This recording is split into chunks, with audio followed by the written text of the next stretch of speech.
Europe 1 Sport, la tournée européenne. Espagne.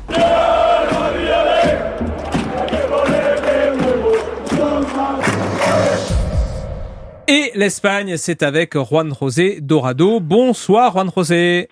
Buenas noches a todos.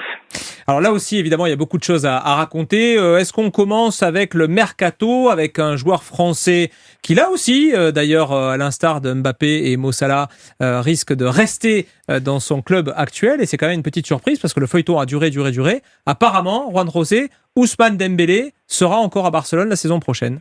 Eh oui, apparemment il serait là. Les différentes portes des sorties qu'il était en train d'étudier, apparemment elles se fermeraient petit à petit, que ce soit du côté du PSG, dit-on, que ce soit du côté de Chelsea, dit-on aussi du côté de l'Angleterre. Le fait est que Dembélé donc pourrait effectivement les entendre son entourage, rester du côté de Barcelone. Xavi encore cette semaine lui a assuré qu'il aura une place dans son équipe, et Dembélé, même si son salaire va être loin de ce qu'il prétendait, pourrait rester du côté des Barcelone, et tout ça en même temps que le Barça continue quand même à développer un certain nombre de dossiers.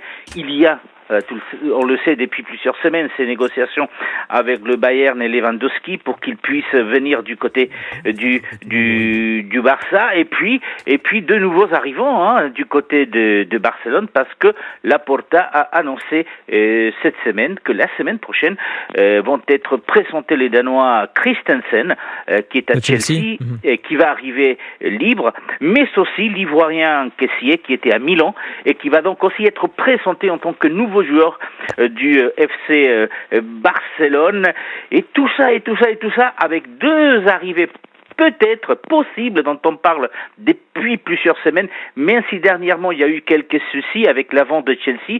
Vous savez que Azpilicueta veut rejoindre le Barça, ainsi que Marcos Alonso. L'ancienne direction de Chelsea avait laissé entendre qu'il pourrait partir du côté de Barcelone. La nouvelle direction apparemment est un peu moins favorable à ce départ, mais le Barça est prêt à mettre de l'argent pour le faire venir du côté du Sportify Camp Nou. Bon, manifestement, les affaires reprennent à Barcelone, et on va expliquer dans un instant, mon cher Juan José, pourquoi. Juste quelques mots, parce que c'est Ousmane Dembélé, parce que c'est champion du monde, parce que c'est la Coupe du Monde dans quelques mois, et parce que c'est un dossier qui a quand même beaucoup fait parler. Il devrait rester à Barcelone. Bonne, mauvaise nouvelle pour Barcelone, ou pour lui d'ailleurs, Jimmy Algerino. Pour Barcelone, parce qu'il pourra continuer à arriver en retard à l'entraînement. Je l'attendais. On l'avait tous en réserve, je crois, celle-là. Elle a été utilisée, le Joker est utilisé. C'est vrai. Non, mais ça peut être un formidable joueur. Là, ça va être c'est compliqué. Ouais. Beaucoup de blessures, beaucoup de trous dans ses prestations. Peut-être qu'il est en train de grandir, de devenir professionnel. Non, mais là, parce que je pense que c'est un réel problème physique. Ce n'est plus une question mentale ou de capacité. C'est que là, je pense qu'il a des faiblesses physiques qui l'empêchent de jouer normalement toute une saison. Ah bon, pas très bien pour les Bleus, ça. Sacha ? Je suis tout à fait d'accord avec Jimmy. Je pense que c'est un joueur formidable quand il est vraiment à son prime physiquement et mentalement. Le problème, c'est qu'il est trop sous courant alternatif, et le Barça a pas besoin de ça. Pas besoin d'un joueur qui va faire un match de bon sur 4. Ah bon, ok.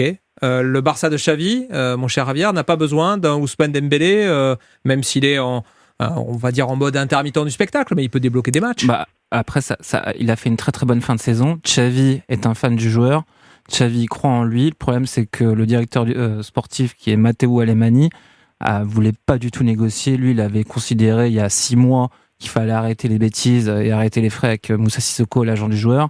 Et donc, je pense que ça va dériver sur une crise politique au Barça, que Matteo Alemany, voyant le joueur renouvelé, va claquer la porte, et ils vont devoir se retrouver un nouveau directeur sportif en pleine période de mercato. Je suis pas sûr que ce soit bien.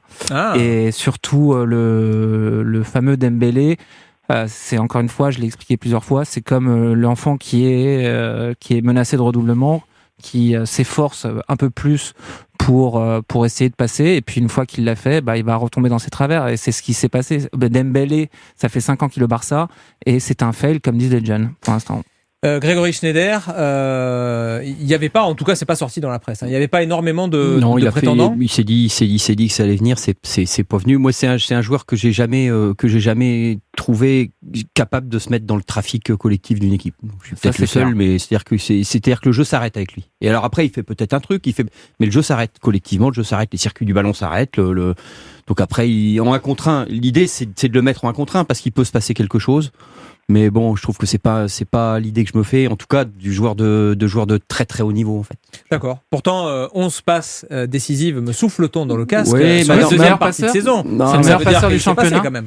Oui, mais là-dessus, je suis très. Moi, j'ai du mal à accorder beaucoup de crédit. Enfin, c'est un peu moi, mais aux championnats nationaux, aux statistiques dans les championnats nationaux, parce que c'est devenu un peu des simulacres quand même. C'est-à-dire que vous avez 10 équipes qui tirent la langue. En gros, si Mbappé met 4 buts contre Clermont. Je serais tenté de pas lui compter comme les buts qu'il a mis contre le Bayern de Munich. Enfin, vous voyez, et or, comment dire, c'est de plus en plus inégalitaire et ça fait les stats des joueurs des grosses équipes. Mais voilà. Ça sous-entend, que vous dites quand même que Dembélé, c'est quand même un joueur de top niveau. Si vous réagissez comme ça, de le dire. Si vous estimez que dans le championnat d'Espagne, ça ne veut pas dire grand-chose. Moi, j'ai une phrase de Di Stefano qui résume un peu Dembélé. Alfredo Di Stefano avait cette phrase qui disait: c'est un joueur qui chie mais qui pète mais qui ne chie pas. Et ben Dembélé, c'est ça. Ah, il a dit ça comme ça? Exactement. Ben non, le brave Alfredo, on l'embrasse. Il était très fleuri au niveau du langage, Alfredo Di Stefano. Juan José Dorado. On reste, celle-là nous a séché.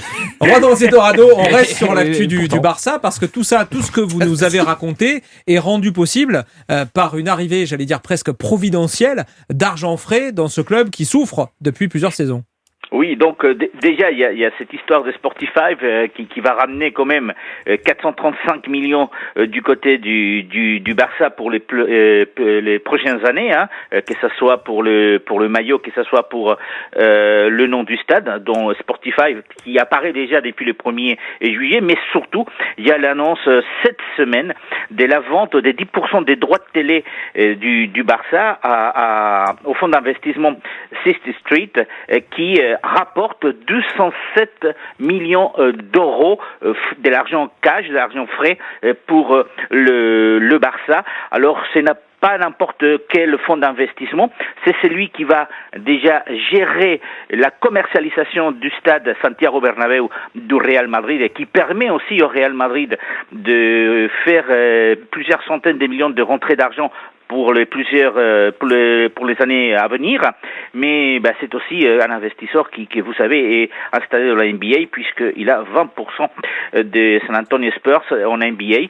Donc l'argent arrive et Laporta est prêt donc à investir. Il a annoncé qu'il pourrait même investir jusqu'à 200 millions cette année en recrutement, sachant qu'il y a encore 2 possibilités d'augmenter cette manne financière. C'est la vente des 15% de ces droits de télé qui restent encore du côté du Barça, mais aussi 50% de la société qui gère le merchandising du Barça. Tout ça fait qu'aujourd'hui, le Barça va finir cette année avec de bénéfices à la fin de l'année. Ils vont pas être déficitaires, mais bien sûr, il va falloir quand même faire face à la dette des plusieurs centaines de millions qui restent du côté de Barcelone. Mais l'argent est en train d'arriver du côté de Barcelone. Ouais, c'est bien d'avoir une grande marque, ça il a répondu parce que j'allais poser la question, mais avec tout ça, quand c'est qu'ils payent leurs dettes.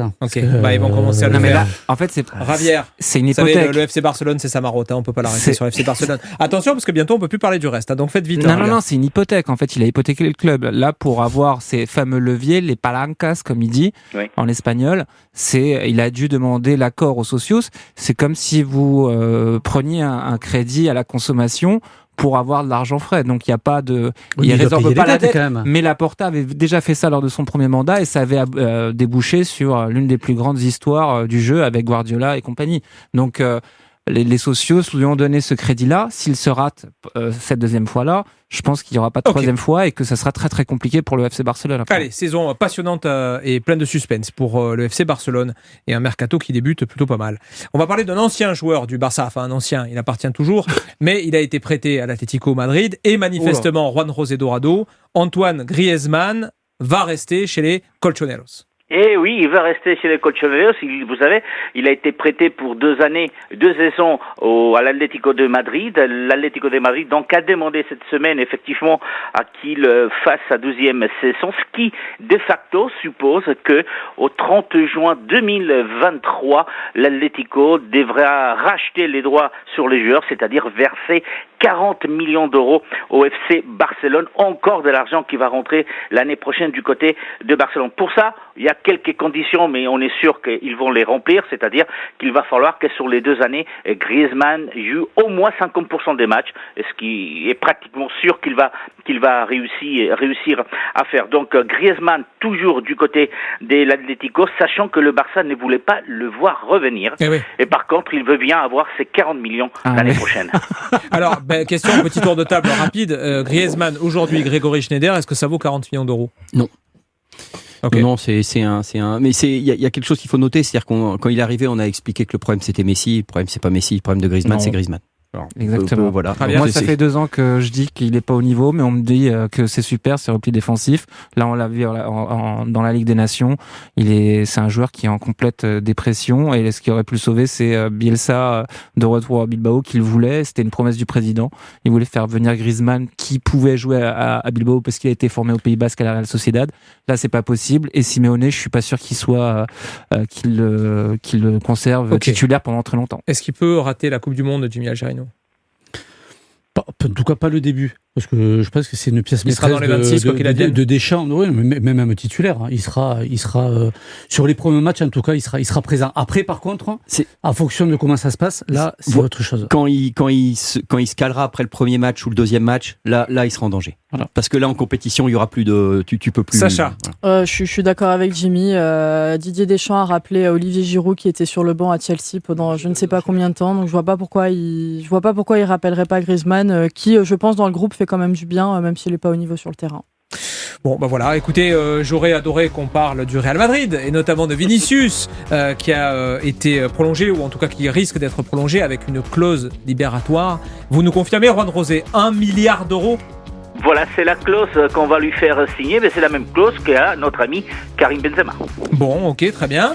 C'est vrai, mais ça devient totalement surréaliste. Enfin, tu me diras, ça fait quand même quelques années que ça l'est déjà.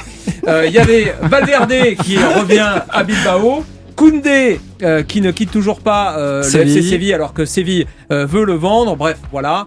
Et sachez qu'on aura également des matchs contre des équipes françaises côté espagnol. La Real Sociedad justement qui va accueillir Toulouse le 16 juillet et l'Espagnol de Barcelone face à Montpellier, une espèce de mini derby vaguement catalan le 16 juillet là aussi. Merci Juan José Dorado, merci. Muchas gracias a todos vosotros y buena suerte. Merci de même, et on se retrouve de l'autre côté du mois de juillet, début août, pour la reprise de la Liga, et on parlera toujours bien sûr de foot espagnol avec beaucoup de plaisir et beaucoup d'intensité sur Europe 1, 21h51.